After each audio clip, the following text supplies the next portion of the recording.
다 함께 찬양하시겠습니다.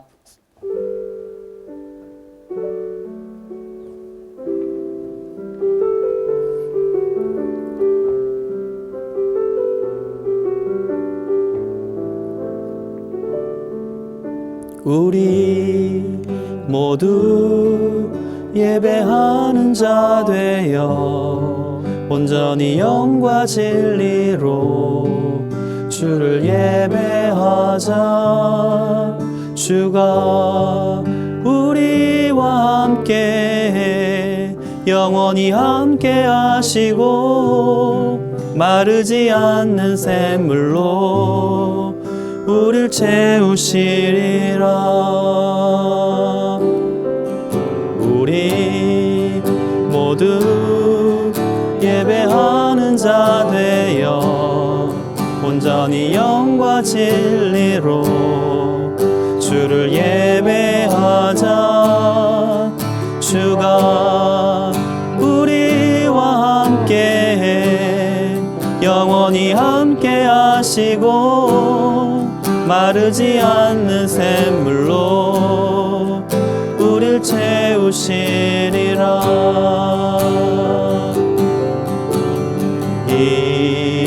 이곳에 생명샘 솟아 눈물 골짝 지나갈 때에 머잖아 열매 맺히고 웃음소리 넘쳐나리라. 꽃들도 구름도 바람도 넓은 바다도 찬양하라 찬양하라 예수를. 하늘을 울리며 노래해 나의 영혼아. 은혜의 주 은혜의 주 은혜의 주.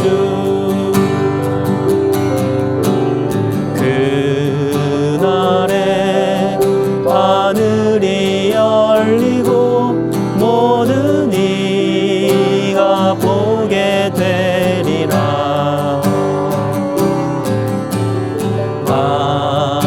마침내 꽃들이 피고 영광의 주가 오시리라.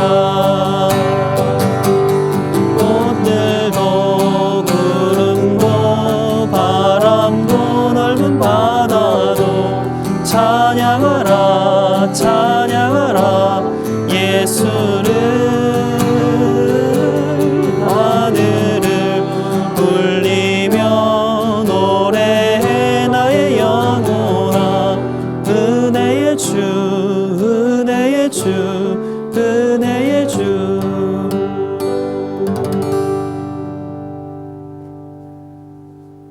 수요사경회를 찾아주신 시청자 여러분, 벙커원 교우 여러분 반갑습니다. 이경은입니다. 안녕하세요. 빅민님 안녕하세요. 안녕하세요. 반갑습니다. 따라해봐야지. 수도사님 안녕하세요. 네, 반갑습니다. 목사님 안녕하세요. 화기애애한 분위기 너무 좋죠. 백리님 인사할 때마다 수도사님이 되게 반갑게. 뭐랄까 되게 귀엽고 애틋하고 뭔가 그런 표정으로 있죠. 이렇게 한단 말이지. 해주세요. 너무 웃겨요. 오늘은 저도 나이답지 않게 나이가 한 20살 되는 소년 같아요. 미소년. 소녀소녀 하죠 제가. 거의 지금 옛날 같으면 아저씨인데 약간 인사가 늦었습니다. 네. 생명사랑 교환문덕입니다. 네, 반갑습니다. 네. 아, 이렇게 화기애애하게 시작하셔서 너무 좋았습니다. 네. 감사합니다. 잘 지내셨죠? 한 주간도? 네, 잘 별일 지내고 없으시죠? 있습니다. 네, 반갑습니다. 저 이 네. 시간을 빌어서 제가 인사드릴 아. 분이 있어서 아, 그래요. 예, 제가 어느 날 이런 우편물을 하나 받았어요. 오, 예, 에어메일 저번이 그러네요. 예, 우표가 없어 그러네요. 다르네요. 네네, 그래서 이 리디아님이 네네. 저에게 축하? 격려 예 메시지를 보내주셨어요. 어머나. 예, 그래서 저는 이분을 모르는데 네. 이분은 이제 저를 아시고 저에게 되게 좋은 말씀으로 아, 예, 좋은 일꾼이 되라는 하나님의 일꾼이 되라는 메시지를 저한테 보내주셨습니다. 그러세요? 그래서 제가 이 시간을 빌어서 이 리디아님께 감사드린다는 어디서 말씀. 온 거예요? 독일에서 왔어요. 독일이에요? 네, 독일로부터 독일. 직접? 네, 왔습니다. 손편지? 네, 손편지가 카드? 왔습니다. 이야, 대단하시다. 그 메시지 읽어주세요. 아, 그럴까요? 개인적인 네. 메시지인데. 아, 근데 뭐 그렇게 말하면 좀 개인이 궁금하잖아. 아니야. 아, 네. 그러니까. 예. 예, 이렇게 왔습니다. 이렇게. 한번 어. 읽어보세요. 예수 그리스도 안에서 사랑하는 미네스터 장로님. 되게 여기서부터 뭔가 이렇게. 선한 양심과 청결한 마음과 거짓이 없는 믿음에서 나오는 사랑의 삶을 위해 하나님의 은혜와 자비가 민장누님과 함께 하시기를 기도합니다. 예, 아. 예, 그래서 11월 27일, 이거 진짜 외국에서 온 거 맞아요. 제가 지금 순간 헷갈렸어요. 아. 2022년 11월 27일 이 리디아 드림. 어머나. 근데 여기 이제 써주신 말씀이 네.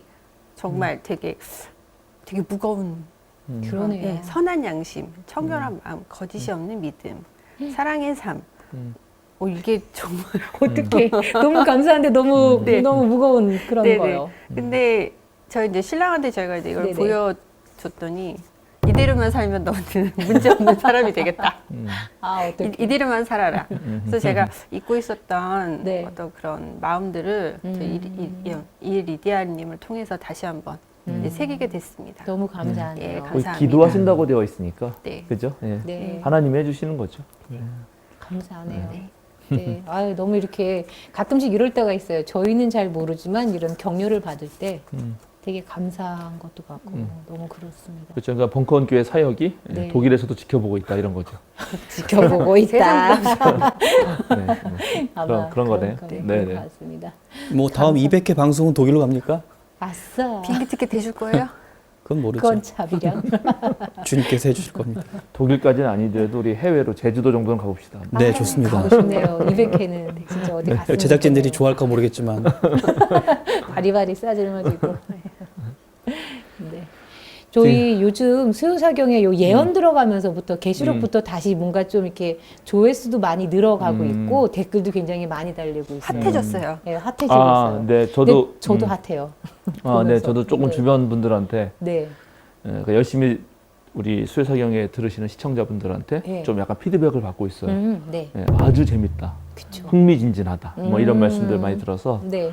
그래서 저는 원래 요한계시록은 이제 신약 성경 마지막이니까 안 할 수는 없고 네. 간단하게 핵심만 하고 건너뛰어야겠다 생각을 했는데 아, 하다 보니까 또- 너무 이 오해의 폭이 깊다는 걸 알게 되고 네. 이렇게 하다가 근데 살짝 하고 넘어가면 또 계속 오해는 남으니까 네네. 그걸 아싸리 이번 기회에 한 번 정도는 소멸하자. 좋습니다. 네, 좀 좋은 것 명료하게 정리하자 네, 필요한 것 의미가 같습니다. 있어요. 그래서 지난번에 원래 제가 준비한 거 못하고 또 예언으로 한참 예언 했죠, 얘기하다가 저희가. 네. 한참 했는데 네. 그래서 오늘 예언 얘기를 좀 더 해야겠는데 좋아요. 네. 왜냐하면 조금만 더 하고 들어갑시다. 오늘 그렇게 또 예언 그럼 한참은 안 되니까 조금만 하고 네. 제가 하나만 물어볼게요. 그러면 왜냐하면 백미님이 잘 대표로 잘 그런 걸 그렇죠. 한국 교인들의 평균 잘 기초. 아시기 때문에 네. 예. 모세는 예언자일까요, 아닐까요? 아니에요. 아브라함은 아니에요. 네, 이렇게 된다고요. 그쵸. 그거는 예언을 미래의 일을 얘기하는 거다라고만 얘기를 하게 되면 그렇게 이해하면 이렇게 물어봤을 때 당연히 아니라는 답변이 네. 나와야 돼요. 자, 그러면 성경을 찾아보겠습니다. 이제 성경을 찾으면 부인을 못 하겠지? 아니죠. 아브라함은 믿음의 조상이고 모세는 그쵸. 출애굽을 이끈 지도자. 인도자고, 네. 뭐 인도자죠. 이 정도로 알잖아요. 네, 네. 자, 좋습니다. 그러면 일단 가장 확실한 신명기 18장 14절에서 18절 읽어주세요. 당신들이 쫓아낼 민족들은 점쟁이나 복술가들의 이야기를 듣지만 주 당신들의 하나님은 당신들에게 그런 것을 용납하지 않으십니다.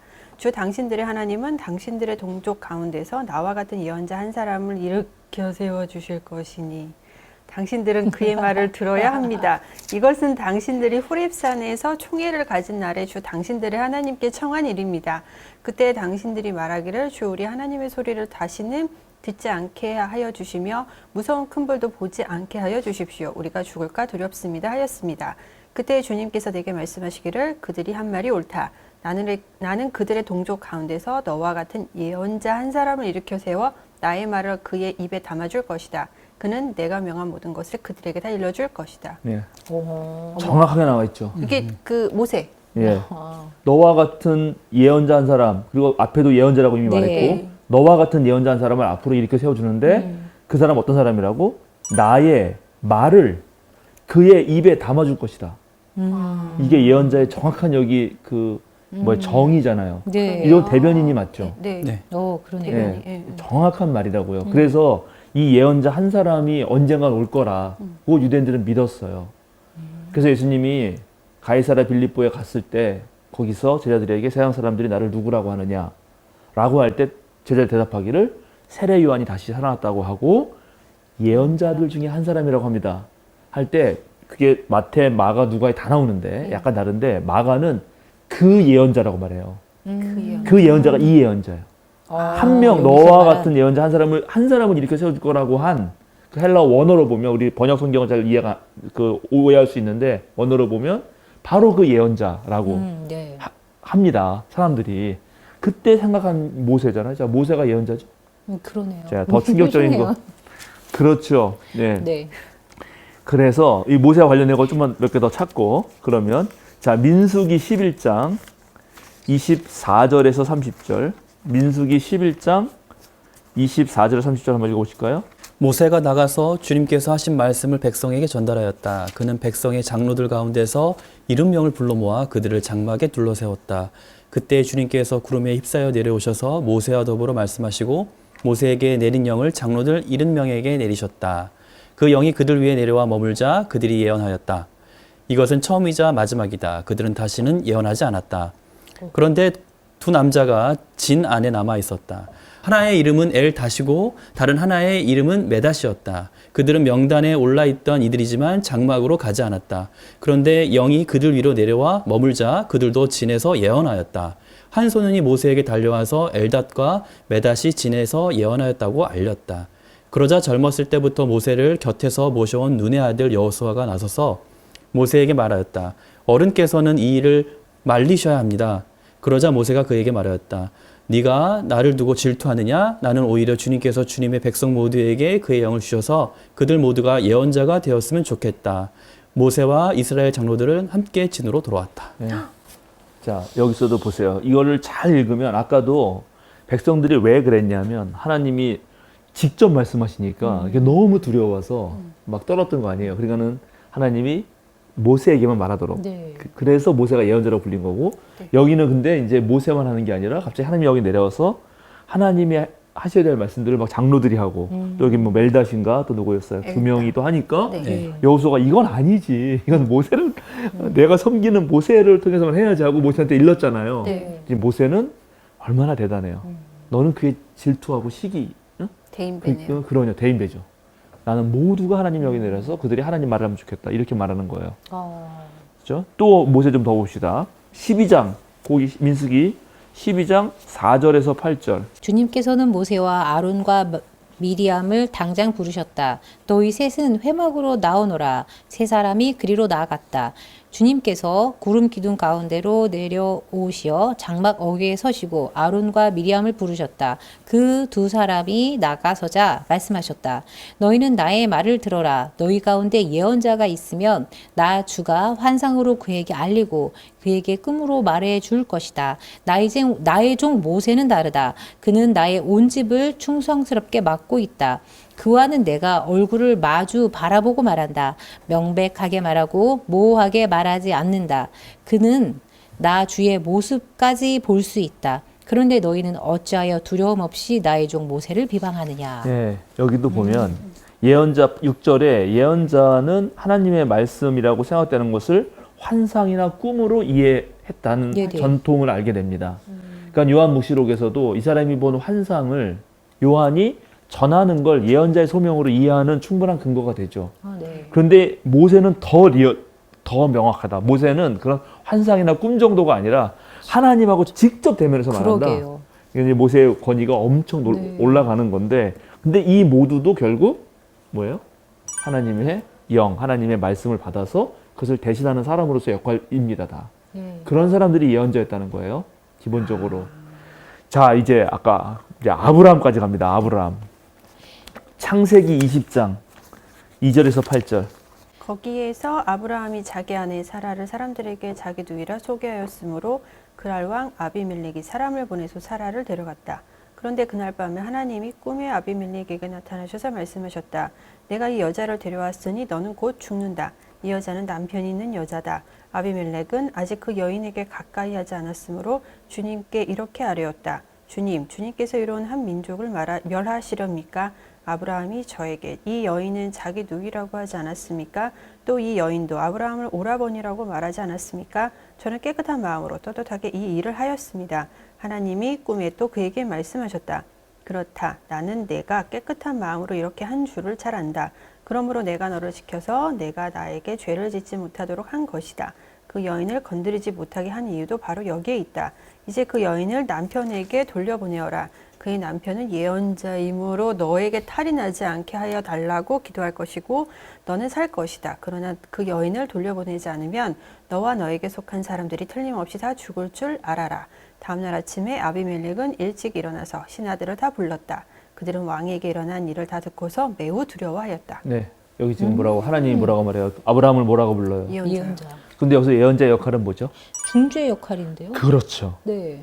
예언자가 누군가를 대신해서 하나님 앞에 기도해주고 네. 그렇게 해주는 역할도 했다는 걸 알게 되죠. 오. 예, 이런 식으로 이해를 해야지 예언이라고 하는 말 번역어를 가지고 미래의 일을 얘기한다고만 이해한 상태에서 전부 성경을 그렇게 보는 거예요, 일단은. 네. 그래 놓고 그럼 이런 건 안 보이는 거지 이제. 읽고도 없다 그러고. 네. 그래서 제가 이제 물어봤더니 모세가 예언자냐 아브라함이 예언자니 아니요. 아니요? 이렇게 딱 말을 하는 거란 말이죠. 네.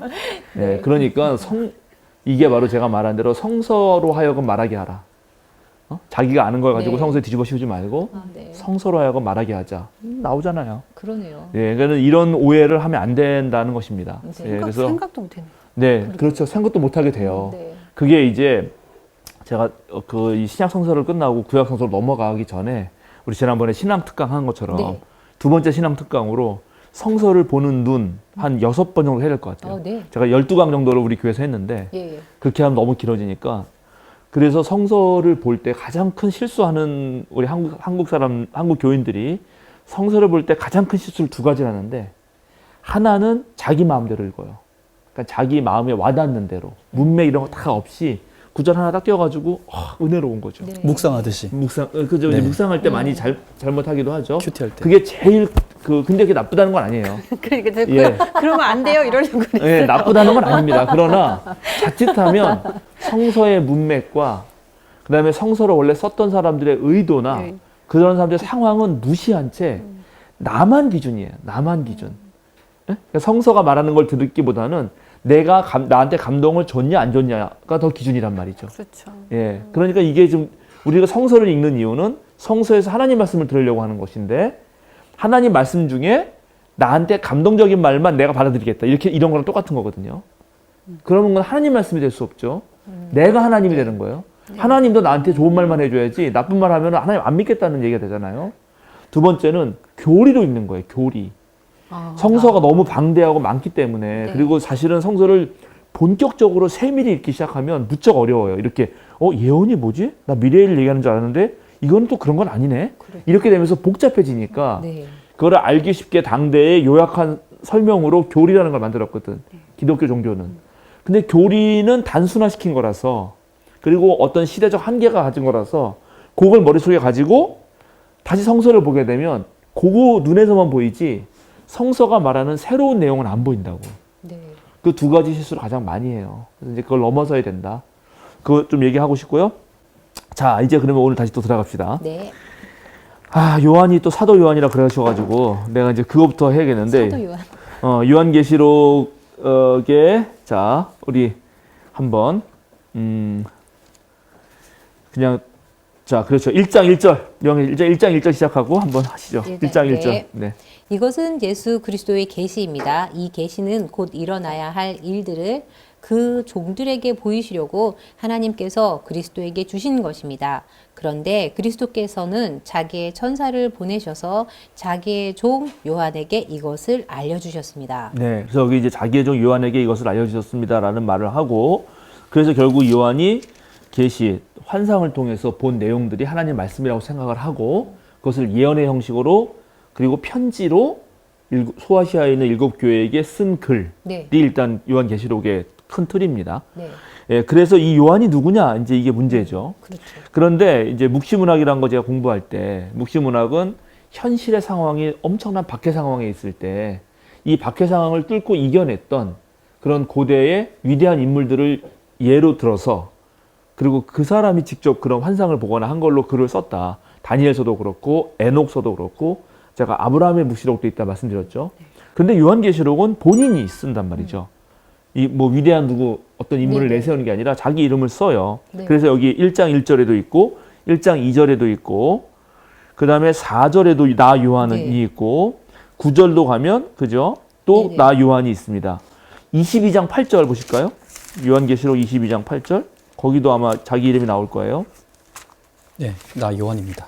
네, 이 모든 것을 듣고 본 사람은 나 요한입니다. 네. 이렇게 자기 이름을 얘기합니다. 그래서 이제 그러면 이 요한이 말을 하면 누구나 성경을 읽은 사람은 당장 머릿속에 두 명이 떠오르지. 세례 요한, 사도 요한. 네.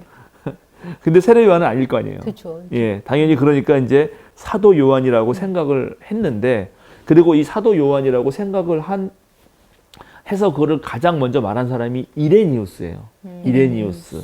예, 2세기 때 초기 2세기면 100년대죠. 100년대. AD 100년대를 2세기라고 하는 거죠. 그때 일반적으로는 교부라고 부르고 초기 기독교 변증가인 이레니우스 그리고 그 뒤에 유스티누스 우리가 저스틴이라고 순교자 저스틴이라고 영어로 많이 하는데 유스티누스가 이 사람을 사도 요한이라고 생각했어요. 근데 사도 요한이라고 생각한 게 그냥 막 사도 요한 이렇게 말한 게 아니에요. 다 이유가 있어요. 이분들이 뭐 이렇게 뭐랄까 그냥 일반 신도가 아니고 교부라는 거는 종교 이 그리스도교의 아버지라는 뜻이니까 다 신학자들이니까 나름대로 연구를 한 거거든요.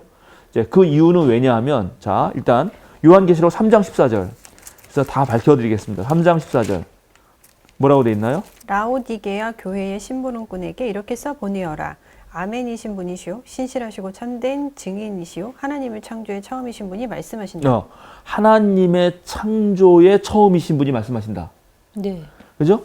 창조의 처음이신 분으로 지금 예수님을 묘사하고 있거든요. 네. 근데 이게 바로 요한복음 1장 3절에 아. 찾아볼까요? 그냥 한번 그냥 비교해 보면서. 네. 요한복음 1장 3절 이렇게 비교하면서 좀 읽어줘 주죠. 모든 것이 그로 말미암아 창조되었으니 그가 없이 창조된 것은 하나도 없다. 그렇죠. 네. 모든 것이 그로 말미암아 창조되었다.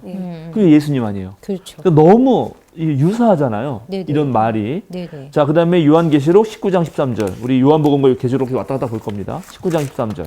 그는 피로 물든 옷을 입으셨고 그의 이름은 하나님의 말씀이라고 하였습니다. 하나님의 말씀이라고. 예수님인데 이것도 예수님을 다 뜻하는 네네. 건데 예수님을 하나님의 말씀이라고 불러요. 네네. 근데 우리가 잘 알고 있는 요한복음 1장 1절. 태초에 말씀이 계셨다. 네. 이러니까 이게 뭐 너무 이레뉴스가 봐도 이거 뭐 같은 거 아니냐. 그러네요. 자, 또 요한계시록 5장 6절. 나는 또 보좌와 내 생물과 장로들 가운데 어린 양이 하나 서 있는 것을 보았는데 네, 그 정도가 있죠. 여기서도 계속 어린 양 나옵니다. 예수님을 전부 어린 양으로 말해요. 네. 그럼 예수님을 어린 양으로 노골적으로 많이 말한 데가 어딘가? 요한복음 1장 29절 또는 뭐 1장 36절에 보면 네. 세례 요한이 예수님 지나가시는 걸 보고 어린 양을 보라 세상 죄를 지고 가는 하나님의 어린 양이다. 이게 얘기잖아요. 네. 그러니까 이런 구절들이라든가 그 다음에 뭐 그 세메이온 표적, 그 다음에 영광, 참되다, 증거다, 뭐 승리자 이런 언어들이 네. 상당히 요한복음과 요한계시록이 비슷하다. 그러니까 이거는 분명히 사도 요한이 쓴 거라고 말을 한 겁니다. 그렇게 생각할 수도 있어요. 그렇게 생각할 수 있죠. 네. 예, 그래서 오늘날 사실은 네. 우리가 요한복음, 요한 1, 2, 3서, 요한계시록을 어떻게 부르냐면 학자들이 요한계 문헌이라고 해요. 요한계 문헌. 그러면 이건 요한 스쿨, 요한 학파라는 거예요. 그러면 요한 1서, 2서, 3서는 사도 요한이 쓴 게 맞나요? 아닙니다. 네. 그것도 아닙니다. 그러니까는 이런 거죠. 우리 선생님이 계시잖아요. 네, 박사 네. 지도교수가 계시다고. 근데 거기서 제 지도교수한테 공부를 많이 하다 보면 그 밑에 학생들은 자기도 모르게 선생님의 말투를 닮아요. 그럴 수 있어요. 네, 네. 글도 닮아. 선생님은 다 알면서 쓰시는 건데 우리는 알지 못하면서 말투만 닮아. 네. 맞아요. 그럴 때 있어요. 그럴 때 있어요. 이건 그럴 때 있어요. 예, 뭐 알아요. 그러면 그래서 글을 쓰면 선생님 글이나 이 사람 글이나 약간 비슷한 것 같아요. 맞아요. 그렇다고 이 선생님 쓰신 글은 아니잖아. 네, 그렇죠. 그렇죠. 네. 그러니까 이렇게 이해하는 거예요. 아. 이레니우스는 이게 같은 사람이라고 얘기했지만 아. 오늘날 학자들은 같은 사람이 아니어도 동일한 언어와 동일한 사상과 네네. 동일한 신학을 가질 수 있다. 그럴 수 있죠. 왜냐하면 그 계열이거든. 그렇죠. 아, 그러면은 요한계시록에서 얘기하는 그 요한이 그러니까 사도 요한 여기 요한복음의 음, 그 저자의 어떤 그 신앙을 이어받은 그쵸 뭐 그런 거 뭐 물려보고. 체득을 했다 뭐 이런 거 그렇죠. 그렇게 그러니까 어쨌든 이해하면 그 계열에 있는 거죠. 이제 초기 기독교는 생각보다 다양합니다. 생각보다 다양한데 우리가 정경을 신약 성경을 정경을 만들었잖아요. 네네. 27권만 읽게 했단 말이죠. 그 외에도 되게 많아요. 베드로 복음서도 있고 뭐 그다음에 그 바울 테클라 행전이 사도행전만 있는 게 아니에요. 바울 테클라 행전도 있고 아까 말한 아브라함의 묵시록 같은 것도 있단 말이죠. 다양한 문헌들 중에 27권을 택하고 그 27권을 연구해 봐도 거기서 우리가 알 수 있는 거는 요거는 사독의 공동체, 즉 베드로를 중심으로 한 사독의 공동체가 있다는 걸 알게 됩니다. 그 다음에 예수님의 동생 야고보를 중심으로 한 예수님의 가족 좀 그 파워 네. 그 공동체가 있다고 알게 돼요. 그 다음에 바울 사도가 또 한편에 네네. 있죠. 그리고 약간 다른 요한계의 공동체가 있어요. 네. 네, 그리고 또 여기와도 완전 다른 이제 아. 마가복음서를 산출해낸 또 공동체가 있다는 거를 이렇게 알게 돼요. 물론 큰 틀에서 마가는 사도계에서 나온 거로 보여져요. 네. 예, 그러나 그러니까 베드로를 존중해. 존중을 했지만 나중에 봐서는 우리가 더 이제 지금 그 베드로를 중심으로 한 사도계가 점점 권위적이 돼갈 때 그럼 안 된다라고 하는 뭐 이런 식으로 분파가 있단 말이죠. 네네. 그러면 그 분파들에 내려져 올 거 아니에요. 네네. 다음 세대, 그 다음 세대 이렇게. 네. 그래서 글을 보면 그게 비슷한 언어들을 쓰는 거죠. 그럴 수 있죠. 네, 그럴 수 있다는 거죠. 그럼요. 그리고 사실은 이제 저도 거기에 지지하는데 어떤 의미에서 요한복음서가 요한계시록보다 늦게 쓰입니다. 네. 네, 그리고 요한복음서의 저자도 사도 요한은 아니에요. 오늘날 학자들에 의하면 누군지는 몰라요. 그쵸. 사도 요한이 있었고 예. 그다음에 그 애제자라고 불리는 또 누군가가 있는데 그게 되게 애매한데 그 옛날에는 그 애제자가 다 사도 요한인 줄 알았어요. 근데 그게 꼭 같은 사람이 아닐 수도 있다라고 생각되고 벌써 거기서도 몇 단계 넘어간 거로 보여져요. 네. 그런데 이 요한 공동체 요한 복음서를 쓴 최종적으로 쓰게 된 것은 그 애제자의 영향이 엄청 큽니다. 네. 그래서 이게 되게 복잡합니다. 이게 간단한 게 아니에요. 일단은 그런데 이제 그러나 초기 교부들은 이렇게 그냥 성경을 읽다 보니까 너무 동일한 언어들이 막 네. 보이니까 이건 그렇게 해버렸어요. 사도 그런데 예, 벌써 3세기에 알렉산드리아, 이집트 북쪽에 있는 그 알렉산드리아의 감독이었던 디오니시우스가 이 선배들의 말을 듣고 정말 읽어본 거야. 진짜 사도에 썼을까? 그런데 딱 이 사람 벌써 아니라고. 아니라고 얘기하는 걸. 왜 아니라고 얘기했나? 계시록은 히브리어 아람어를 쓴 사람이 쓴 영향이 거의 확실하다는 게 드러나요. 글을 읽어보면 그게 어떻게 설명해야 되나? 우리가 이제 문체가 글을 쓰는 사람은 그 일정한 문체가 있거든요. 네. 그 사람이 사용하는 속담이라든가 글 쓰는 방식이라든가. 그러니까 저도 최근에 이제 글을 쓰면 그 요즘에는 한글이 좋아가지고 잘못 쓰면 이렇게 밑줄을 쳐주거든. 예, 지네요. 빨간져요. 예. 네. 예. 그래서 저는 제가 자주 쓰는 실수가 뭐냐면 우리는 모두 이렇게 그러니까 우리 모두는 이렇게 제가 얘기해요. 우리 모두는 네. 우리 모두가 이런 식으로. 근데 그럼 영락 없이 빨간 줄이 쳐져. 우리가 모두 이렇게 써야 되는 게 맞춤법이에 맞아요. 그러니까 어떤 사람은 그 사람이 쓰는 그런 아주 그 사람만 독특한 문체가 있어요. 그래서 문체는 지문과 같아요. 네. 그런데 그 문체를 연구해 보면 요한복음서의 그 헬라어는 완전히 유려한 그리스어입니다. 네. 그리스어에 정통한 사람이 쓴 글이에요. 유대 전통을 가지고 있다 하더라도 헬라어 그 문체 자체가. 근데 요한계시록은 아람어와 히브리의 영향이 엄청 많이 나와요. 요한계시록이요? 요한계시록이. 그래서 이게 도저히 같은 사람이 썼다고 볼 수가 없어요. 그런데 벌써 그거를 3세기에 디오니시우스는 앓은 거예요. 네. 그래서 아니다, 이건 다르다 분명히. 그게 어디 나와 있나요? 무슨 구절에서 그런 게 근데 드러나는 한국어로는 건가요? 찾기가 한국어 힘들잖아요.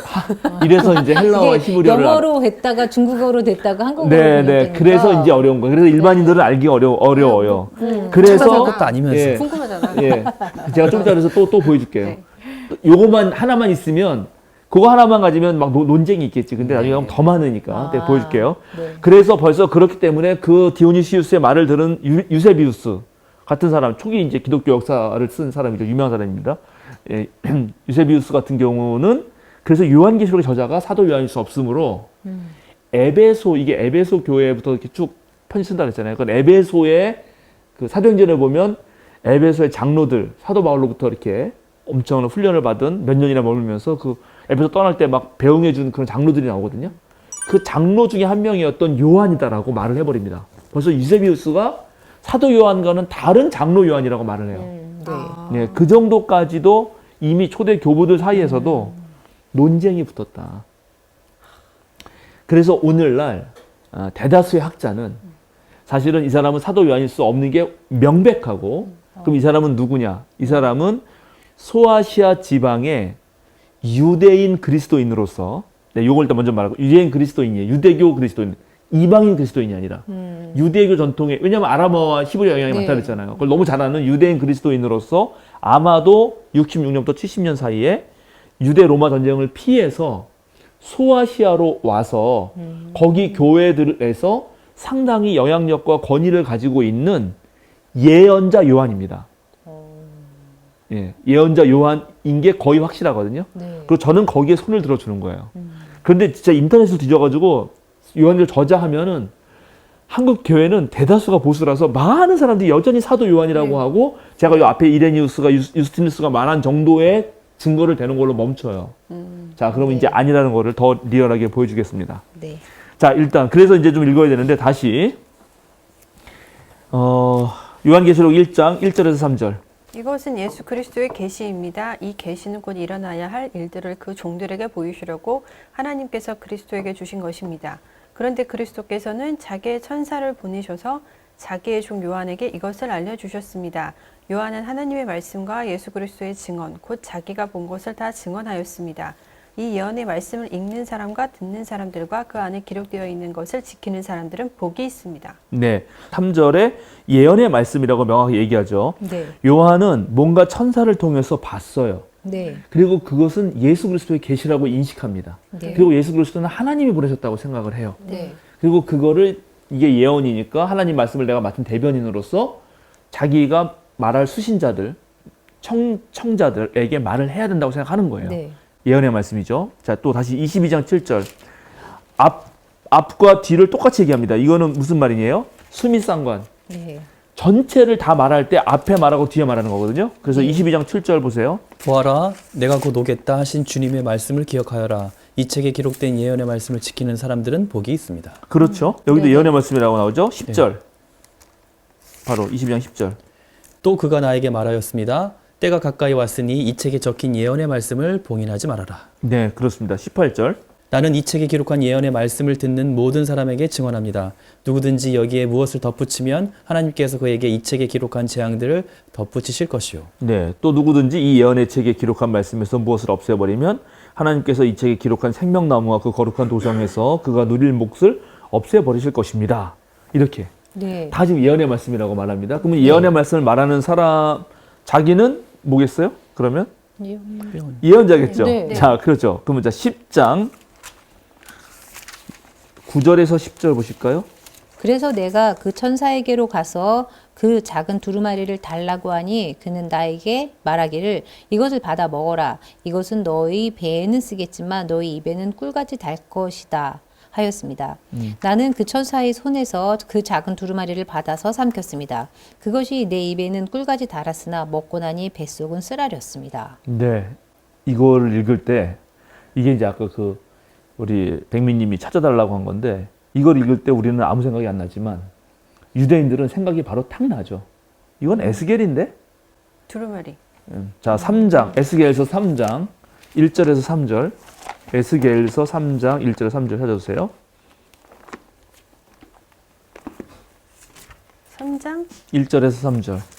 그가 또 나에게 말씀하셨다. 사람아 너에게 보여주는 것을 받아 먹어라. 너는 이 두루마리를 먹고 가서 이스라엘 족속에게 알려주어라. 그래서 내가 입을 벌렸더니 그가 그 두루마리를 먹여주시며 나에게 말씀하셨다. 사람아 내가 너에게 주는 이 두루마리를 먹고 너의 배를 불리며 너의 속을 그것으로 가득히 채워라. 그래서 내가 그것을 먹었더니 그것이 나의 입에 꿀같이 달았다. 네. 너무 비슷하죠? 네. 여기 에스겔은 꿀같이 달았다 그러는데 요한계시록 저자는 입에선 달았는데 배에서는 쓰라렸다. 네. 네. 그러니까 벌써 이런 말들이 이게 꿀같이 달게만 할 것 같은가? 네. 리얼하죠. 다시 요한계시록 10장 다시 그걸로 돌아와서 11절 보시죠. 11절. 그때 너는 여러 백성과 민족과 언어와 왕들에 관하여 다시 예언을 하여야 한다 하는 음성이 내게 네, 들려왔습니다. 정확하게 예언자로 인식하고 있죠. 네. 자, 그러면 이 사람이 자신을 예언자로 인식합니다. 네. 요한은 예언자입니까? 사도입니까? 사도죠. 사도 요한복음의 저자는 사도. 사도죠. 네. 자, 그러면 계시록 18장 20절. 하늘과 성도들과 사도들과 예언자들이여 즐거워하십시오. 하나님께서는 그대들을 위하여 그 도시를 심판하셨습니다. 자, 여기 사도들과 예언자를 구분합니까? 아니면은 뭉뚱그려 같이 씁니까? 같이요.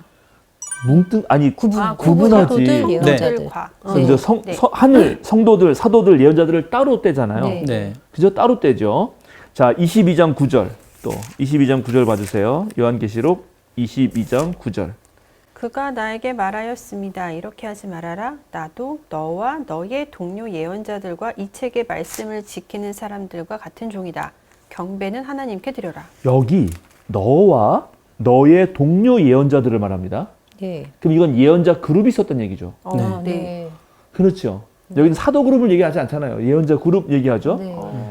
21장 14절. 이제 결정적인 증거인데. 저 순간 예언자들의 그룹. 음. 그러면은 미래를 예언하는 사람들이 많았겠네. 또 이렇게 막 머리가 돌아갔어요. 또 사입이지 순간, 또 사입. 순간. 네, 우리 이번에 그 저기 1월 16일부터 18일까지 서울 북로에 목회자 신년 세미나가 있거든요. 네. 그게 예언자들 그룹이에요. 아, 그러네요. 아, 하나님의 네, 그러네요. 말씀을 개원하는. 하여튼 뭐 그건 이제 그러네요. 농담이고 어쨌든 네. 그래도 이제 정확하게 알려줄게요. 네. 자, 21장 요한계시록 21장 네. 14절 보세요. 그 도성의 성벽에는 주춧돌이 12개가 있고 그 위에는 어린 양의 12사도의 12 이름이 적혀 있었습니다. 자, 이거를 어떻게 생각하십니까? 응? 새로운 예루살렘이 내려온 거예요, 이제 이 땅으로. 네. 그리고 성벽에 주춧돌이 있고 12개가 있는데 그 위에는 어린 양의 12사도의 12 이름이 적혀 있었다고 이 사람이 말을 해요. 네. 그러면은 어린 양은 예수님이고 어. 열두 사도는 12제자? 12제자겠죠. 네. 근데 내가 12제자인데 내가 내 이름이 적혀 있다고 말을 한단 말이에요, 지금? 이 말은 엄청 존경하면서 12사도를 높이는 말이잖아요. 응? 내가 내 이름이 적혀 있다고 말을 하냔 말이에요. 할 수 있죠. 그러니까. 너무 억지다 그거는 또. 할 수 네. 있겠지. 아니 못해. 안 됩니다. 안 여기 돼요. 지금 아까 말한 여러 증거를 놓고 이걸 보란 말이에요. 자기는 나는 예언자 그룹의 한 예언자라고. 사람이고 사도와 예언자 구분해 놓고 있고 난 예언의 말씀을 하는 사람이고 그리고 저기 보니까 12사도 이름 적혀 있습니다. 내가 사도라고 말했으면 이렇게 되겠는데 자기는 계속 예언자라고 말하잖아요. 네, 그렇죠. 그래 놓고 저기에 어린 양과 12사도 이름 적혀 있습니다. 이렇게 말한단 말이죠. 자, 노너란 책이 있어요. 노너를 딱 펴면 네. 노너 첫 번째 자왈 이렇게 나와요. 자왈 하기 시습지 불영여로 이렇게 나옵니다. 자왈은 공자 선생님 말씀하시게 돼요. 근데 자는 아들 자자니까 정말 그 한자를 이제 막 처음 배운 중학교 한 1학년 아이가 자왈 그럼 아들이 말했다 이렇게 해석하잖아. 네. 그렇겠지. 근데 그건 아니고 이제 공부해 본 사람은 아 이때 자는 공구라고 하는 인물을 선생님으로 높여서 부르는 말. 그래서 자가 선생님이란 뜻이다라고 이제 배우게 됩니다. 그러면 이거는 논어는 공자책이니까 공자를 선생님으로 모신 제자들이 쓴 거란 말이죠. 네. 그래서 공구왈, 예? 공구, 그러니까 이름을 직접 말하지 않고 자왈 이렇게 하는 거. 공자왈 해야 되는데 자왈 이렇게 한단 말이에요. 근데 몇 줄 더 넘어가면 갑자기 유자왈 이렇게 나와요. 유자와? 있을 유자에다가 아들 자자 써서. 그건 유약이라고 하는 공자 제자 중에 한 명이에요. 근데 그러면 유약왈 이렇게 써야 되거든. 예. 같은 제자급이라면. 근데 갑자기 유자왈이라고 나오면은 이거를 쓴 사람들은 누구다? 이건 유약의 제자들이라는 게 알려지게 되죠. 그러면 논어라는 책을 편집할 때 이걸 누가 했느냐라고 하면 반드시 여기에는 유약의 제자들 그룹이 일하고 있었다는 걸 알게 됩니다. 알게 돼요? 네. 예, 이런 걸 문헌 해석학이라고 하는데 사본 비평무 등등 해가지고 이런 훈련이 돼야 돼요. 글을 읽으면. 그럼 여기에 12사도의 이름이 적혀 있습니다. 이렇게 말한다고 한다면 이거는 본인이 자기를 말할 수가 없단 말이죠. 만약에 여기 계속 자기를 사도다 말했으면 그러면 아까 말한 대로 이해가 돼. 자기가 사도라고 했고 자기는 적혀 있지만 그래도 그건 말해야 되니까. 바울처럼 나 사도. 나 사도라고. 네. 그렇지. 근데 여기 계속 자기는 예언자라고 하고 너 동료 예언자 그룹이 있다고 말하고 그리고 사도와 예언자들은 구분하고 있고 그런 상황에서 12사도 이름이 적혀 있습니다라고 하면 이걸 쓴 사람은 사도 요한일 수 없다는 게 너무 명확하죠. 네. 네. 자, 이해하셨습니까, 이제? 네. 예. 이래서 이러저러한 이유부터 아까 문체가 다르죠. 여기서 자기를 사도라고 한 적이 한 번도 없죠. 자기를 예언자라고 하죠. 사도들과 구분하고 있죠. 예. 그래서 단순히 몇 가지 단어가 비슷하고 네. 신학이 같다고 해서 동일한 인물로 볼 수 없다라고 하는 것이 학계의 사실은 일반적인 이야기예요.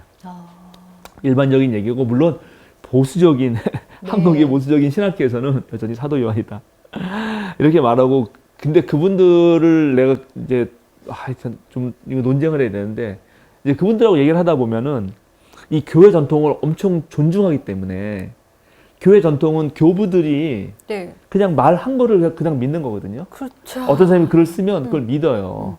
근데 그걸 믿으려면 거기에 대한 서지학적 정보, 그다음에 그 서지가 탄소 동위 원소 해가지고 몇 년대인가 이러한 오늘날에 말하는 엄청난 그 자연과학적 분석이 있어요.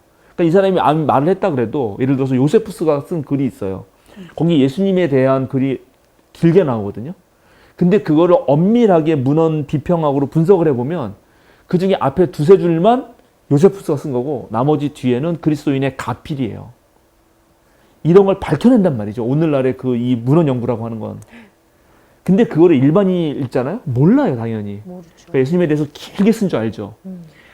그래서 이런 것들의 훈련이 안 돼 있으면 다 헷갈린다. 네, 뭐 그 정도 얘기해드리고. 그래서 이거는 어쨌든 사도 요한이 아니다. 아니다. 그렇죠. 사도 요한이 아니죠. 자, 좋습니다. 그래서 이제 2부는 네. 다시 넘어갑니다. 1장 9절, 요한계시록 1장 9절로 가겠습니다. 반모섬. 네, 1장 9절. 네. 네, 다시 갑니다. 1장 9절. 이게 반모라는 엄청 중요해요, 이게. 예. 1장 9절이요. 네. 네. 예수 안에서 여러분의 형제요 예수 안에서 환난과 그 나라와 인내에 여러분과 더불어 참여한 사람인 나 요한은 하나님의 말씀과 예수에 대한 증언 때문에 반모라는 섬에 갇혀 있게 되었습니다. 그렇습니다. 이제 요거가 되게 중요합니다. 그러니까는 아까 제가 이제 유추한 대로 그래서 오늘 학자들이 사도 요한은 아니므로 분명히 이런 여러 가지 내적 증거에 의해서 이분은 유대계 그리스도인인 거 확실하고 네. 그리고 현재는 반모섬에 갇혀 있는 거 확실하고 그럼 네. 반모섬은 그 터키 지금 이제 튀르키예 이쪽에 있는 지중해 안에 있는 섬이고 그 섬은 반란하는 사람들의 유배지였어요. 그럼 이 사람들은 거기서 왜 유배를 당했나? 그럼 아마 이 사람은 60년, 70년에 있었던 유대 로마 전쟁의 그 혼돈한 전쟁 상황을 피해서 소아시아 지방으로 왔을 거고 거기서 교회들을 이렇게 세운 것까지는 모르지만 교회들을 잘 다독이고 하는 지도자가 된 거죠.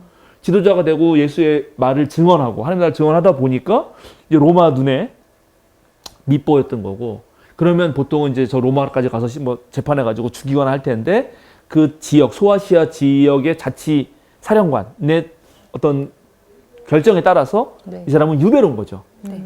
예, 유배로 와서 이제 편지를 쓰는 겁니다. 네. 근데 편지를 쓰기 전에 뭔가 환상과 계시를 본 거죠. 네. 그리고 그걸 하나님 말씀으로 인식한 거고 그 말씀을 나는 예언자로서 하나님 말씀을 대변하는 자로서 미래를 얘기하는 거지만 물론 곧 닥칠 미래를 네. 얘기하는 거지만 그거 더 중요한 건 하나님 말씀의 대언자로서 얘기를 해주는 거다. 그렇게 딱 정확하게 네. 이해하시면 됩니다. 아 좋습니다. 됐어요. 그러면 이제 상당히 네. 많은 거를 얘기한 것 같아요. 좋아요. 그럼 이렇게 되면 이제 우리가 알아야 되는 게 아까 말한 왜 이 사람은 여기 지금 환난을 당하고 있는가? 응? 환난에 같이 참여했다는 거 아니에요? 지금 네. 그 네. 교회들에게 편지를 쓰려고 하는데 그 교회들에 있는 같은 교인들과 환난을 당했고 그러나 같이 하나님 나라를 꿈꾸면서 인내했다는 거 아닙니까? 네. 예. 예. 그리고 그것 때문에 이제 감옥살이 하게 됐다는 걸 알아야 되니까 왜 그때 이 사람들이 환난을 당할 수밖에 없었는지 하는 로마 제국 시대에 소아시아 지방이 어땠는지를 알아야 되는 거죠. 그래서 연대가 중요해져요.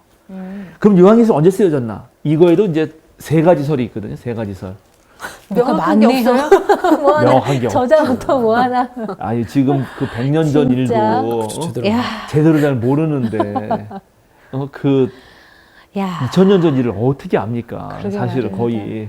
그러니까는 그래서 일단 많은 학자들이 초기에는 이 666 때문에 이건 네로 시대다.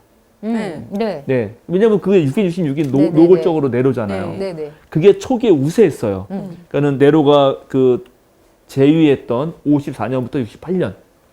그런데 네로가 죽고 나서 네로가 초기에 등극하고 나서 상당히 친대중적인 정책을 썼다 그랬죠. 네. 그래서 빵과 서커스 같은 거 이런 거 네, 많은 축제도 열고 빵도 잘 주고 뭐 이랬다는 거 아닙니까? 그죠? 그랬는데 그래서 대중에게는 네로의 죽음이 물론 나중에는 미쳤지만 어떤 소문이 퍼졌냐면 네로가 다시 살아서 돌아온다. 네로 부활설. 네? 그게 당시 로마에 파다하게 퍼졌습니다. 왜요? 우린 누가 다시 살아 돌아오면 좋을까요? 박정희? 아니요. 아니요? 그러면 누구? 나 노 대통령이나 김대중. 뭐 네. 선생 우리 김대중 대통령이나 뭐 세종대왕 뭐 네. 예, 예. 그런 위대한 이순신. 인물. 그러니까는 대중에게는 로마 대중에게는 네. 네로가 그런 이미지가 있었다는 거예요. 왜요? 아, 초창기에 잘했기 초기에는 때문에 되게 잘했잖아요. 좋은 네, 이미지가 그럼요. 마지막에 있어요. 이제 좀 중간에 그러니까. 미치기 예, 자기애들에게 하겠죠? 좋았잖아요. 로마 시민에게는 좋은 거예요. 그 이방 민족에게는 다 나쁜 놈일지 모르지만 로마 시민은 우리에게 잘 대해주고 아. 다른 거 다 뺏어가지고 우리에게 말 걸 다 주고 남의 상관없지. 그래서 그래서 네로 부활설이 있었거든. 그래서 그때 또 네로가 죽고 나서 혼란하니까 네. 네로를 기다릴 만큼 네로가 부활하기 바란 거는 그 다음 황제가 별로였다. 아, 이렇게 이해할 수 있잖아요. 그럴 수 있네. 그러니까 그때 쓰인 거다. 그래서 이게 68년에서 69년설이 있거든요. 근데 어쨌든 둘 다는 네로와 연결된 거예요. 네. 네로와 연결된 거. 네. 역시 또 한국의 보수적인 많은 교회에서는 그렇게 그건- 가르쳐요. 그러나 그럴 수가 없다. 왜요? 자, 그럴 수가 없다는 어찌 거를 또. 제가 증거를 또 네. 드려야죠. 17장 1절에서 5절 요한계시록. 아, 이거 그렇죠. 오늘 이런 걸 좀 하고 넘어갑시다. 요한계시록 17장 1절에서 5절. 대접 7개를 가진 그 7 천사 가운데 하나가 와서 나에게 이리로 오너라. 큰 바다 물 위에 앉은 큰 창녀가 받을 심판을 보여주겠다. 세상의 왕들이 그 여자와 더불어 음행을 행하였고 땅에 사는 사람들이 그 여자의 음행의 포도주에 취하였다 하고 말하였습니다. 그리고 그 천사는 성령으로 나를 휩싸서 빈 들로 데리고 갔습니다. 나는 한 여자가 빨간 짐승을 타고 앉아 있는 것을 보았는데 그 짐승은 하나님을 모독하는 이름들로 가득하였고 머리 7과 뿔 10개가 달려 있었습니다. 이 여자는 자주색과 빨간색 옷을 입고 금과 보석과 진주로 꾸미고 손에는 금잔을 들고 있었는데 그 속에는 가증한 것들과 자기 음행의 더러운 것들이 가득하였습니다. 그리고 이마에 있는 땅의 음녀들과 가증한 것들의 어미 곧 바빌론이라는 비밀의 이름이 적혀 있었습니다. 자, 여기 등장하는 그 어미, 네. 이 그 땅의 음녀들과 가증한 것들의 어미 해놓고 큰 바벨론이라고 되어 있죠? 네. 바벨론은 어딜까요? 바빌론?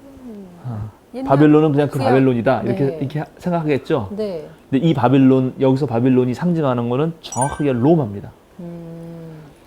로마를 이렇게 부르기 시작한 때가 있어요. 아, 이거를 문헌을 딱 연구해 보면 네. 그 시절 딱 이후부터는 로마를 이 사람들이 전부 다 바빌론으로 불러. 증거 베드로전서 5장 13절 찾아서 읽어주세요. 베드로전서 5장 13절입니다. 여러분과 함께 택하심을 받은 바빌론에 있는 자매교회와 나의 아들 마가가 여러분에게 문안합니다. 아, 어디에 있는 자매교회? 바벨론에 있는. 그럼 여기는 바벨론일까요? 아니겠죠. 아닙니다. 요한계시록처럼 네. 아 이게 요- 주석이 로마 요한계시록처럼 교회에 로마를 있는 가리킴. 자매입니다. 네?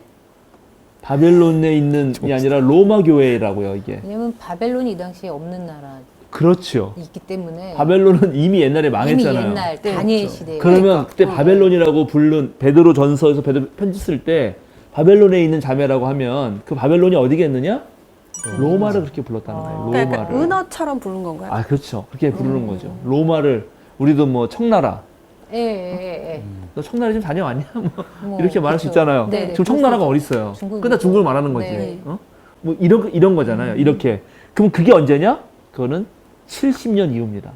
아, 유대 로마 전쟁 이후에 유대가 로마에 의해서 폭삭 망하고 이제 어떻게 해야 돼요?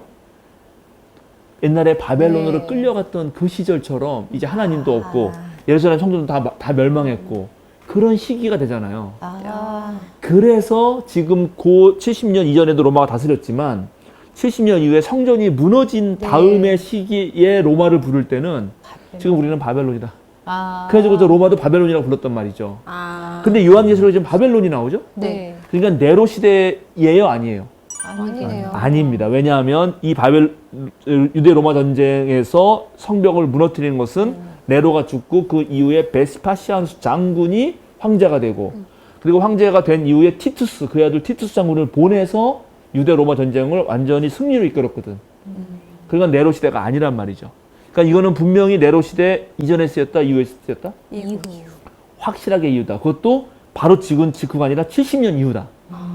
그러면 70년 이후에 누가 이렇게 그리스도교인들을 박해했나? 황제들 중에 찾아야겠죠. 네. 왜냐하면 이건 묵시문학은 박해 상황에서 나오니까. 네. 네. 그러면 당연히 등장하는 것이 도미티아누스 황제입니다.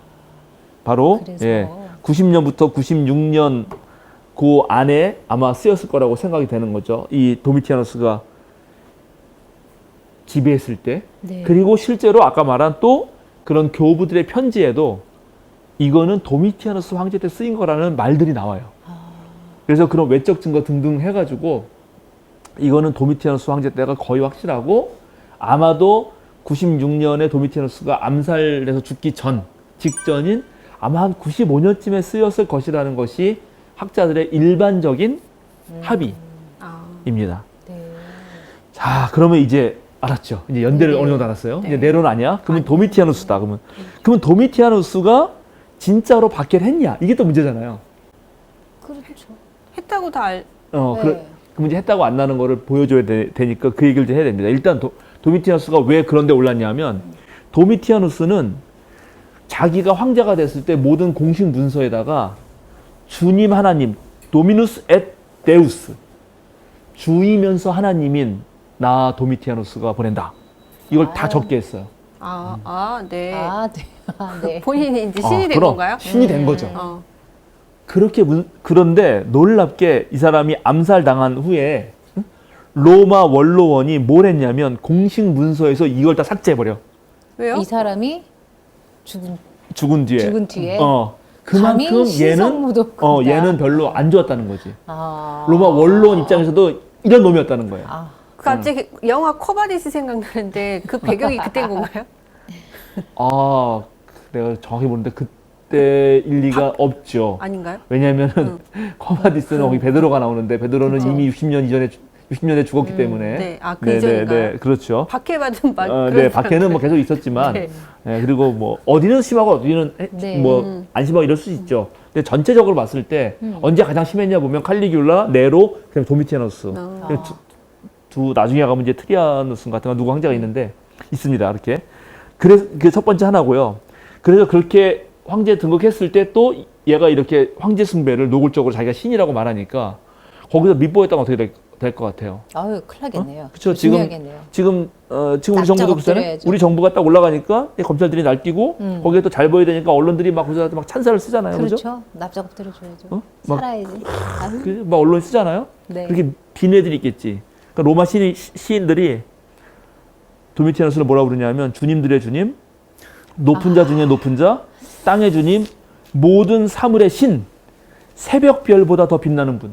야, 권력 갖고 누가? 싶겠다. 도미티아누스가. 권력 예. 갖고 싶겠다. 그리고 더 재밌는 거는 에베소에 바로 그 에베소 지금 예. 이 교회 보낸 소아시아 교회의 첫 번째 교회입니다. 그 에베소에 거대 신전을 세웁니다. 자기를 숭배할.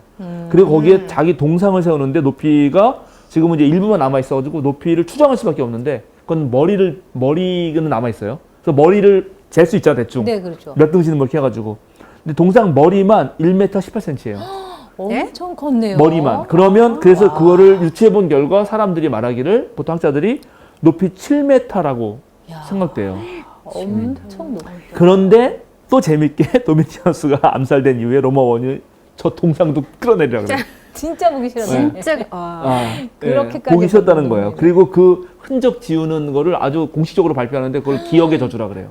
그런 기억들 없애버려라. 저주를 내려라. 이렇게까지 합니다. 정말 악독했네. 예. 그리고 이 사람이 또 자신이 이제 황제가 됐을 때 또 동전을 세우잖아요. 지난번에 네. 자기 아들 일찍 네네. 죽어가지고 그 네. 주화 생긴 거 다 기억났죠? 네. 그것뿐만이겠어요? 그 동전, 그 아들 동전에 반대편이 있을 거 아니야? 예. 한쪽에 별 그림. 그 반대편에는 그 엄마가 새겨져 있거든.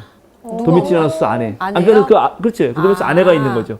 그게 그러면 그런 동전이 있으면 자기 동전 당연히 있겠죠? 있겠죠. 그 자기 동전에는 어떤 그림이 있냐면 손에 번개 다발을 들고 있는 제우스가 그려져 있어요. 그리고 반대편에 자기 얼굴을 딱 그려놨어요. 예. 그럼 자기는 누구다? 제우스다. 제우스라는 거예요. 그렇게 자기 얼굴과 제우스를 같이 그린 최초의 황제예요. 그분은 저 진짜 어떻게 그럴 수가 있죠? 아니겠죠. 아들 주와 뒷면에 부인이 있다 그랬잖아요. 네. 네. 바로 안 폈을까? 많이 폈겠지. 여러 됐겠죠. 자, 그 정실 그런데 분위기였겠지. 이제 이게 왜 소아시아에 있는 교회들에게 이런 분위기가 문제가 됐는가? 일단 뭐 당연히 유일신 섬기고 또 그 계열에서 예수님만을 그리고 평등 정신을 가진 기독교가 어쨌든 로마의 그런 계급 질서를 어그러진 건 당연한데 더 문제는 뭐냐면 이게 문제인데 이제 이 도미티아누스는 베시파시아누스의 둘째 아들이에요. 근데 베시파시아누스 그 이제 마가복음서의 주제가 되는 황제인데 이 베시파시아누스 황제는 평민 출신입니다. 평민. 평민인데 장군이 된 거예요. 그러니까 로마 입장에서 보면 귀족이 아니야. 네. 근데 거기에 둘째 아들이니까 얘 뿌리는 뭐예요? 평민이에요. 그러네요. 그럼 얘가 귀족들한테 무시를 당하겠어, 안 당하겠어? 당하죠. 무시를 당하죠. 무시를 당하는 사람이 대표적으로 이제 귀족과의 싸움에서는 누구 편을 들기 쉽습니까? 시민들의 힘을 얻어야 돼요. 네. 자, 그게 세종대왕이 그 초기 왕정이 확고하지 않을 때 이 정도전의 계획에 의해서 신하들이 왕을 좌지우지하려고 하니까 한글을 만들어서 백성들과 뭔가 함께 해보려고 했던 아주 비슷하죠. 그래서 도미티아누스가 뭘 하냐면 일단 로마는 상무사회, 군인들 울표사회니까 군인들의 월급을 올려줍니다. 군인들 월급을 올려주고요. 축제를 많이 벌이고요. 똑같아요. 이제 아까 내로랑. 네네. 그렇게 해야지 어쨌든 로마 시민들의 환심을 사는 거예요. 예. 근데 그렇게 하려면 돈이 필요하겠지? 그렇겠죠. 세금을 많이 걷겠네. 세금을 많이 걷지. 그럼 세금을 네. 누구한테 많이 걷으면 좋겠어요? 이분의 귀족한테 걸렸을까요? 귀족들한테. 당연히 귀족한테도 걷고 그 다음에 바로 유대인들한테 걷습니다. 아. 그리고 유대인들은 원래 성전세를 냈잖아요. 네. 네. 그걸 베시파시아누스 장군 이놈이 황제가 되고 그 성전에 내는 걸 다 아를 시켜가지고 다 망했다 그랬지. 예. 그럼 성전세 이제 안 내도 되잖아. 걷죠. 원래는. 예. 그렇죠. 근데 그거를 어떻게 했어요? 그거를 걷었어. 똑같이. 대신 그거를 바꿔. 인두세. 인두세로. 유대인들은 너는 하여튼 사람 머릿수대로 네. 애 남은 2살, 뭐 남은 걔도 인두세. 아. 이거를 걷는데 이거가 사실은 느슨했거든. 근데 도미티아누스가 돈이 필요하니까 이거를 엄격하게 적용합니다. 근데 엄격하게 적용하기가 쉬워 유대인들은. 왜? 바지를 내리면 알 수 있어 바로. 아이고. 그래가지고 90세 할아버지의 바지를 내려요. 그래서 그 바지를 내린다고 하는 그것이 그 수에니토스인가 같은 그 사람의 글에 남아 있어. 도미티안 황제가 어떻게 했는지. 예, 근데 문제는 이 유대인의 그 인두사를 거둘 때 이 유대인이라고 하는 해석을 도미티아누스가 넓게 해요. 첫 번째는 종족적으로 유대인. 네. 종족적으로 유대인. 네, 네. 당연히 그럼 거둘 수 그렇죠. 있지. 그 다음에 두 번째, 유대인의 생활 방식을 따르는 자. 이렇게 해요. 그렇게까지요. 자, 그럼 유대인의 생활 방식을 따르는 자는 누구냐면 하나님 경외자들 있잖아요. 네. 유대교에 개종은 안 했지만 유대교 겉에서 유대교를 존경했던 이방인들. 네. 네. 그놈들한테도 걸어. 어떻게 구분? 첫 번째. 그리고 또 유대인 생활 방식을 따르는 자처럼 보인 게 누구죠? 그리스도. 그게 유대교 그리스도인들이에요. 근데 유대교 그리스도인들은 저항을 하겠지. 네. 왜? 그렇죠. 나는 유대인이 아니다. 나는 예수를 믿는 사람이다. 나는 그리스도를 믿는 사람이지. 난 그래 소용이 있어 없어? 없죠. 소용이 없습니다. 이것이 도미티아누스가 이 소아시아 지방에서 그 교회들에게 박해자로 보인 가장 큰 원인이에요. 이해하셨죠? 네. 이렇게 되면 이제 그런 거 바치면서 저항하지? 그러면 얘네들이 갈수록 삶이 어떻게 되겠어요? 힘들어지겠죠. 예, 힘들어지겠지. 근데 그 세금을 꼭 유대인 특정해서 받은 건 아니고 그 다른 소수 민족들한테도 다 거둔 다 거겠죠? 얻은 거죠. 물론 다 걷었죠. 예, 그런데 이제 그 전에 유대인은 뭐라 그랬어요? 로마 사회에서 관용적인 네. 그 오래된 종교라 그래서 맞아요. 우리 로마는 오래된 지혜를 존중한다고 하면서 네네. 유대교를 관용적으로 했는데 이젠 그게 이 도미티아누스 없어진 거죠. 없어지면서 이제 근데 유대인들은 뭐 그래 그럴 수 있을지 모르는데 그리스도인 입장에서는 억울한 거야. 특히 유대교 출신 그리스도인은 난 유대교를 나는 이제 더 이상 나왔는데. 유대교랑 왜냐면 90년이 되면은 네. 아까 말한 대로 얌리아벨을 네. 통해서 갈라지거든. 아, 이미 갈라졌는데 왜 유대교라는 왜 이유는? 우리를 유대교의 생활 방식으로 묶으면서 갑자기 우리에게 이렇게 박해하는가? 이렇게 됐던 것이고 그런 상황에서 이제 교회들이 어떤 교회는 잘 견뎠고 네. 어떤 교회는 유혹에 넘어갔고 아. 그래서 그런 교회 대표적으로 7개를 뽑아서 네. 이 사람이 이 얘기를 해주고 싶었던 것입니다. 아, 네. 물론 교회는 7개만 있었던 게 아니에요. 여러 개가 있었고 네. 되게 많았어요. 그러나 그냥 대표를 뽑은 거지. 왜냐하면 7이라는 숫자가 되게 중요한 완전수니까. 네. 이렇게 됐던 것입니다. 아유, 아직까지 설명됐죠, 여전히 예. 그래서 아이, 여기서 그 계시록 구절에 잘하네. 얘기하는 그 환난이 그때의 그 환난. 그렇습니다. 이 환란이 이런 환란이다라는 말씀을 드리는 거고요. 그리고 이제 왜 그러면 이 사람이 이 예언자인 이분이 유대 네. 그리스도인 떠돌이 예언자 그리고 그 교회 순회 설교자죠. 순회 예언자가 권위를 가진 이 사람이 왜 하필이면 자기한테 요한이라는 이름을 썼을까? 네. 원래 이름이 요한 아니었을까요? 원래 이름이 요한일 수도 있는데 네. 초대 그리스도인들에게 사도들은 존경받는 사람이라서 이제 차용. 조상의 이름을 써서 붙이는 것만큼 사도들의 이름을 지어줬어요. 네, 지금도 베드로 그렇죠. 있잖아요. 그 있죠. 세례명 네, 네네. 있죠. 있습니다. 뭐 다 있잖아요. 네네. 얼마나 좋아, 그지? 저는 그래서 영어 이름으로 폴, 아, 바울, 바울이세요? 바울. 언제나 그 영어 학원 다니면 네. 영어 이름 지라 꼭 하잖아요. 네, 맞아요. 그때 뭐라고 지하다가 폴, 폴. 바울 했죠. 이렇게 이런 식으로 한단 말이죠. 그랬다는 것입니다. 그래서 이런 상황에서 요한계시록이 쓰인 거다. 네. 설마 다 했어요. 이제 일단 그러면 다음 주에 이제 드디어 요한계시록의 편지 볼 수 있어요. 그 이제 편지. 무슨 편지를 보내는지 네. 2장 3장에는 본문이 편지가 쫙 들어갑니다. 나오거든요. 편지. 네. 이거 다 본문 다 들어갔었지. 네, 그럼요. 벌써 지난번 1장 앞에도 했고 했었죠. 뒤도 했었어요. 네. 1장 다 읽었고요. 네. 이제 2장 3장의 2장부터 편지 중요하기 내용. 때문에 자, 한 말씀 하시고 감사합니다. 마칠까요? 네. 그리스도, 그러니까 예수님이 돌아가신 이후에 그리스도교가 생성되는 그 과정인 거잖아요. 과정 중에 이제 발생한 일들인데, 쉽지 않았겠다. 근데 이제 이런 환란과 그 인내가 있었기 때문에 지금 우리들이 그나마 이렇게 예수님을 그나마 좀 편하게 지내는 게 아닐까. 근데 지금도 이제 그리스도인으로 살면서 많은 환난이 있다고 하고 또한 인내가 있다고 말을 하지만 이때에 비하면 사실은 또 뭐 모든 사람들의 고통이 상대적인 거긴 하지만 이때 상황에 비하면 또 나의 지금의 어떤 고통과 그 인내의 부분에 대해서는 또 비교가 안 될 것 같은. 예, 그러니까 만약에 시대가 다르긴 하지만 오히려 좀 감사하다는 생각이 들었어요. 그래요. 좋습니다. 수도사님? 아는 만큼 보인다고 그러잖아요. 네. 근데 이제 거의 배경이 없이 아무것도 역사적 배경 지식도 없고 하물며 이제 우리나라 대한민국 역사도 제대로 모를 수 있는 상황인데도 불구하고 성경을 보게 되면 말 그대로 그냥 텍스트만 보면 이게 정말 어느 시대인지도 잘 모르겠고 이해가 안 되는데, 그래서 한 몇 강을 거쳐서 그 주변 배경이라든가 역사에 관련된 부분들을 말씀해 주시니까 성경이 그냥 단순하게 읽혀지는 역사서가 아니라 좀 더 이렇게 상상력을 자극하는 어떤 소설같이 좀 재밌어진다고 할까? 요한계시록을 보면서 그런 걸 좀 느꼈던 것 같아요. 네, 저도 비슷해요. 아, 수사경이가 참 대단한 걸 하고 있구나. 누가 요한계시록을 이렇게 평생, 저 솔직히 신학을 꽤 오래 하긴 했지만 한 번도 이렇게 자세하게 디테일하게 설명해 주는 강의를 들어본 적은 없거든요. 그래서 아, 정말 재밌고 필요한 거다라는 생각을 했습니다. 네, 그러니까 실제로 이제 신학 공부를 해도 신학 4년, 대학원 뭐 3년, 7년 정도 신학 공부를 한다고 해도 신학도 이게 우리 그리스도교가 네. 그리스도교만 2000년이잖아요. 근데 이 그리스도교가 그냥 그리스도교가 아니라 유대교 전통에 이은 거니까 유대 그리스도교 전통이라고 부르거든요. 예, 이제 그 유대 그리스도 전통을 공부한다는 거는 너무나 공부할 게 많아요. 그래서 성경도 이게 66권 우리가 가진 성경도 뭐 하여튼 구약학자는 5경만 5권만 가지고도 평생을 해도 안 되잖아요.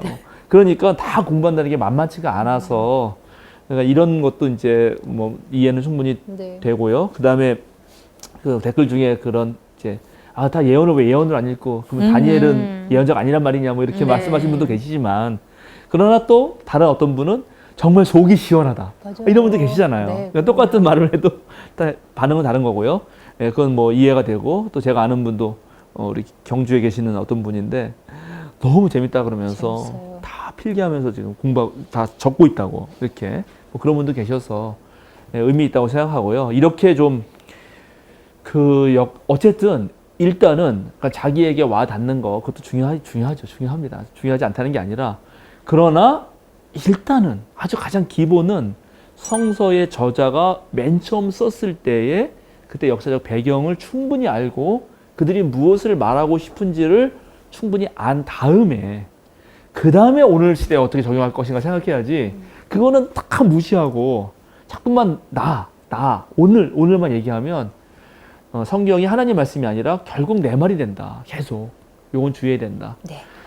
자, 그런 의미에서 요한계시록 앞으로 계속 나가겠습니다. 네. 다음 주에도 여러분 기대해 주시고, 드디어 이제 7교회가 등장합니다. 7교회랑 오늘 한국에 있는 여러 개신교회 비교하면서 한번 읽어볼 수 있지 않을까 생각도 해봅니다. 네. 기도하고 마칠까요? 네. 네, 주님 감사합니다. 요한계시록이 어느 시대에 어떤 상황 속에서 또 쓰였는지 다시 한번 생각해 보았고, 또 저자에 대해서도 좀 상세히 살펴보았습니다. 이런 모든 과정을 통해서 우리가 하나님 말씀과 하나님의 뜻에 좀 더 가까이 다가가길 원합니다.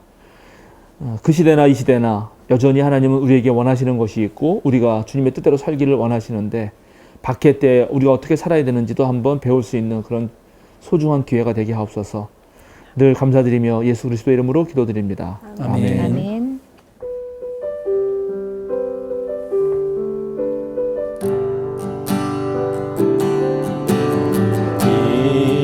이곳에 생명샘 솟아나 눈물 골짝 지나갈 때에 너잖아 열매 맺히고 웃음소리 넘쳐나리라.